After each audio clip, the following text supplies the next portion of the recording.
I didn't realize how much Mum's fall had impacted me until decades later. It was a loop from my own childhood playing out without me even noticing. Now, System 1 is known to jump to conclusions, fill in the gaps, and react before we even know what's happening. But it's only when we pause and challenge those assumptions, when we ask ourselves, what bias is driving this reaction? That's when System 2 kicks in, and that's when real self-awareness begins. Welcome to Reflections and Realizations. I'm Alveena. I write, I read, I reflect, and I believe. This podcast is my diary, spoken out loud. I share the lessons I'm learning, the emotions I'm living, and the connections I'm noticing between life, psychology, and faith, all in an attempt to understand it a little better. And I'm inviting you to join me on this journey to pause, reflect, feel, and perhaps catch glimpses of your own story within mine. I remember when I was 7 years old and my mum stumbled and fell to her knees. I heard her cry out in pain and I rushed to help her up. When I turned around, I saw an elderly man hobbling away, his white stick sweeping across the ground. My mum, who's registered blind, had tripped over his stick and he didn't even notice. Even at that age, I understood the irony of the situation. Mum's knees were grazed, and when we got home, my dad told me off for not holding her hand. And I didn't realize how much Mum's fall had impacted me until decades later. A few years ago, my mum was visiting my home and she took the kids to the park. Not long after, they came running up the stairs shouting, "Nanima fell down." And when I rushed to Mum, I saw that blood had stained her hijab and one of her gold bangles had bent out of shape. Immediately, I snapped at my 7-year-old daughter and said, "Why didn't you hold her hand?" And she burst into tears and said, "It's not my fault." And she was right, it wasn't her fault. But in the moment, I couldn't see that. Now, it wasn't until months later, when I was journaling my childhood, that the memory of Mum's fall resurfaced. I clearly hadn't forgotten it. I had just buried it so deep and didn't realize how much power it still held. And it made me realize that moment with my daughter where I shouted at her, it wasn't a random reaction. It was an inherited response. It was a loop from my own childhood playing out without me even noticing. Now, this connects with what psychologist Daniel Kahneman talks about in his book, Thinking, Fast and Slow. And he explains that much of our daily life runs on what he calls System 1 thinking, which is our fast, automatic, and subconscious responses shaped by past experiences. Now, System 1 is known to jump to conclusions, fill in the gaps, and react before we even know what's happening. Now, it's useful for survival, but not always for wisdom.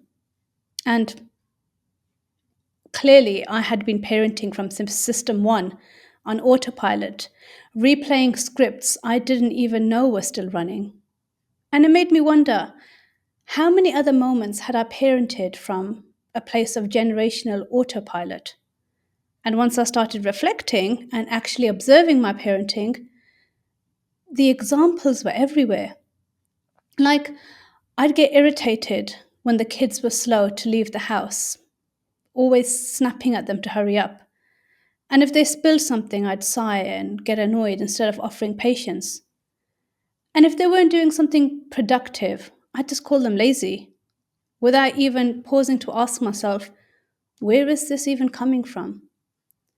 So I realized that my own childhood attachment experiences was shaping the way I parent today. And according to attachment theory developed by John Bowlby, the way our parents responded to us in childhood forms the foundation for how we relate to others later on in life, including our own children. And that was me, right?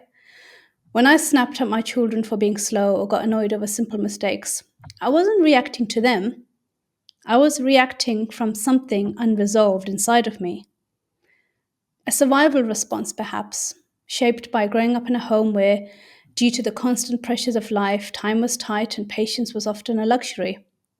I mean, my parents were doing the best they could with what they had, but between work and responsibilities and just trying to get through the day, they didn't always have the time or bandwidth to explain things gently. So I learned to move quickly, stay quiet, and figure things out on my own. And without realizing it, I had internalized that rhythm, urgency, pressure, and the belief that stillness or slowness meant that you're somehow falling behind. So while Daniel Kahneman calls it System 1, the fast automatic part of the brain, many spiritual traditions call this the commanding self, the part that acts on impulse, lashes out, or reacts without reflection. In other faiths or ethical frameworks, it's described as the ego, the lower self, or the part of us that tempts us to act selfishly. And System 2, on the other hand, is the slower, reflective, deliberate part of the mind, that the part that allows us to pause, question, and choose a different response. And across traditions, it's described as the conscious or the reflective self or the self reproaching spirit or the inner guide that helps us to act with wisdom. So, whether you call it System 2, the spirit or the conscious or the higher self, the principle is the same, that this reflective awareness is not the default setting. It must be intentionally engaged if we want to break autopilot reactions. And I see this all the time, especially in my parenting. Like, I remember the time my daughter spilled juice all over the table, and I snapped. I smacked her on the back. And she looked stunned, and my heart broke. And I looked at her, and all I could say was, "Mummy is so sorry." Because I knew that I had just crossed a line. But then, not long after, she spilled juice again, and in that split second, my old habits kicked in, the urge to snap at her. But then she looked up at me. She was clearly waiting for me to say or do something, and I paused. And whilst the old reactive part of me wanted to lash out, instead I just said, "Oopsie, it's okay." And the moment with my daughter, the urge to snap at her right after she spilled juice, is System 1. But the second time she spilled juice and I paused, that's me stepping into System 2. Now, I'm not going to pretend I've mastered it. There are still days I snap over spilled apple juice or rush my kids out of the door like we're in a fire drill. But the difference now is that I try to catch myself. And I've even told my kids that they can call me out if they felt I was being unfair or needlessly rushing them around. But the most important reason behind trying to break living on autopilot is that I can't just tell my children to reflect and live intentionally and to think about the choices they make. I have to actively model it to them. So while my story is centered around parenting, Dr. Kahneman's work shows that this automatic versus intentional conflict runs through every part of our lives, from how we spend money, how we pray, how we speak to our partners, or even how we size someone up in a second. Because System 1 is always running in the background, making snap judgments before we can even realize what's happening. Like, take stereotyping, for example.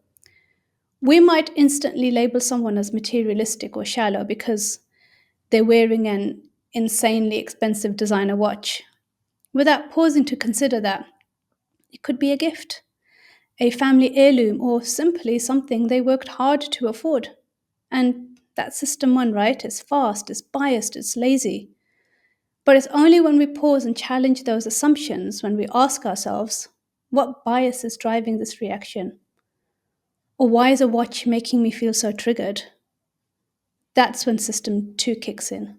And that's when real self-awareness begins. And then there's relationships, that moment when someone says something that triggers you and you just snap back before you even thought it through. And that's System 1 again. The one is defending you, it's reacting, it's protecting the ego. But System 2, that's the part of you that takes a breath and might ask, what are they really saying here? Or why am I feeling so triggered right now? And the two systems is the difference between escalating a fight and creating space for healing. Now, Dr. Kahneman's point isn't that system one is terrible. It's just that if we don't recognize when we're in it, we just live on autopilot. And living on autopilot is problematic because it's essentially unresolved emotions running the show. It's our childhood wounds wearing adult masks. It's a grown body moving through the world with the emotional awareness of a neglected inner child. And if we don't slow down and switch off autopilot, we don't become wise adults. We just become children with adult responsibilities, overstimulated, underreflected, and emotionally unsupervised. And I've learned that this process of unlearning, it's not linear. It's really uncomfortable because it forces us to confront truths about our behavior, our triggers, and how we were raised. But it's also where real transformation begins. So, to help bring this into everyday life, I want to share a simple 2-step framework I've been using based on Daniel Kahneman's method, which I've called From Impulse to Intention. So, step 1, you catch and pause. You notice when you're about to react automatically. Notice when your brain's firing up. That's system 1. It's fast, it's emotional, it's reactive. And this could be triggered by a harsh text message or someone cutting you off in traffic, a disagreement with your partner or a friend, or a child's tantrum or a colleague's tone. Now, this step is just about noticing that impulse before it takes over. And just stop. That's all you have to do. Just stop and don't react immediately. And then step 2, you reframe and respond. So remember, system 2 is the slow part of your brain, the part that thinks, questions, and chooses how to respond. So reframe what just happened. Instead of thinking, oh, they're so disrespectful, try, maybe they're going through something. Or why is this taking so long? Try, why are you in such a hurry? Or why are you always trying to rush through life? And then you respond. You don't react.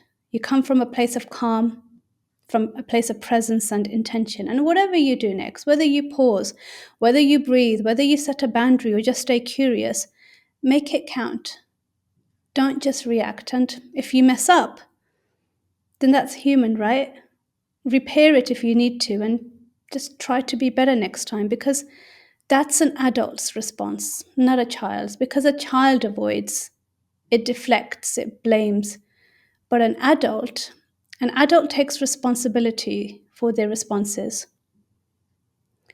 And if I could speak to that 7-year-old who was holding her mum's hand when she tripped, I'd tell her, you are doing a great job. And it's not your fault that your mum tripped. And when your daughter takes you or her grandmother for a walk, it's not her job to keep anyone safe. She's just a child. And I think maybe that's the real lesson here, that we're all just doing the best with what we know at the time. And sometimes it takes decades to see how those old patterns have shaped us. But we can choose to respond differently. So thank you for listening and for letting me share these moments with you. And I'll see you in the next episode.